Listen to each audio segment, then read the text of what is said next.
नमस्कार। आज एक कहानी प्रस्तुत करने जा रहा हूँ जिसका शीर्षक है ईमानदारी की सज़ा या मज़ा। रमेश सोलंकी एक सरकारी भ्रष्ट कमऊ विभाग के ईमानदार बड़े बाबू थे, इसलिए वे लूप लाइन में पड़े हुए थे। उनके सहकर्मी इसे सज़ा मानते थे, जबकि सोलंकी बाबू इसी में मज़ा प्राप्त करते थे। उनकी पत्नी सत्या भी उनके अनुकूल हो गई थी। वह भी उनकी तरह ही सादगी से रहती थी। आज सोलंकी बाबू इसलिए दुखी थे कि उनका भतीजा रंजन उनसे विमुख हो गया था तथा भ्रष्ट लोगों में शामिल हो गया था। इसके साथ ही रंजन ने सोलंकी बाबू से अपने संबंध भी समाप्त कर लिए थे।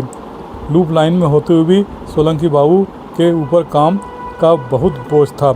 यही कारण था कि वह सुबह 10 बजे से शाम के 6 बजे तक काम में डूबे रहते थे। फिर भी उनके काम का कोई मूल्यांकन नहीं था।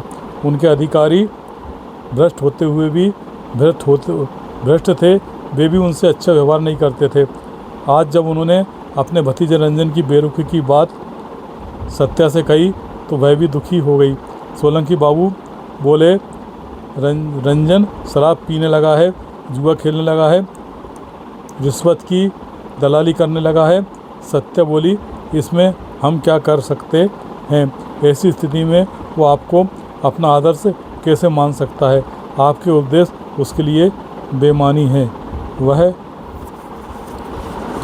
आपसे संबंध क्यों रखे? सोलंकी बाबू बोले, तुम ठीक कह रही हो। सोलंकी बाबू ही रंजन की बेरोजगारी पर तरस खाकर उसे यहाँ लाए थे। उसे अर्जी लिखना सिखाया था और कार्यालय परिसर में उसकी टेबल लगवाई थी, पर थोड़े ही समय बाद ही रंजन उनसे विमुख हो गया था। सोलंकी बाबू का भतीजा होने के कारण उसे कई दिनों तक कोई काम नहीं मिला। जब उसने उसकी पड़ताल की तो पता चला उसके जैसे लोग अर्जी नवीसी नहीं, दलाल भी थे। रिश्वत लेकर काम कराने का ठेका लेते थे और रिश्वत की रकम संबंधित अधिकारी तक पहुंचाते थे। इसमें कमीशन के रूप में उनकी भी अच्छी कमाई हो जाती थी। दिन भर मुफ्त की चाय नाश्ता मिलता था, वो अलग। सो रंजन की बगल में बैठे एक और अर्जी नवीस दिलीप ने बताया कि परसों उसने पूरे 5,000 रुपये कमाए थे।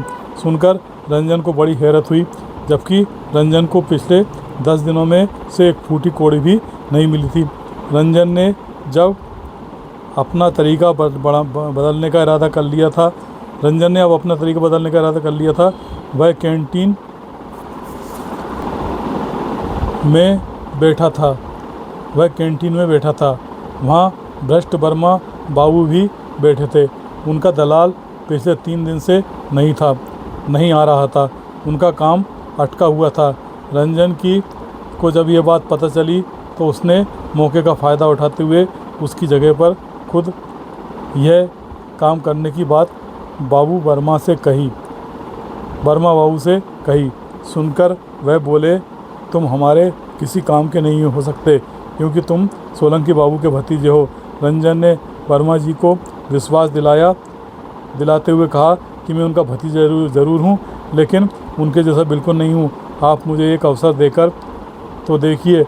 वर्मा बाबू के पास भी और कोई चारा नहीं था, सो उन्होंने उसे अपने साथ काम करने का अवसर दे दिया था।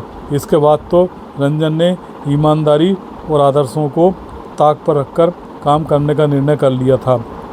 बहुत जल्दी ही वह भी उस भ्रष्ट तंत्र का महत्वपूर्ण हिस्सा बन गया था और इसी वजह से उसने सोलंकी बाबू से अपने सारे संबंध समाप्त कर लिए थे।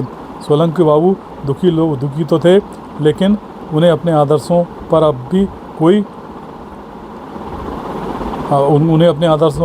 अब भी गर्व था और इस बात का संतोष भी कि वे बेदाग होकर अपनी नौकरी कर रहे हैं।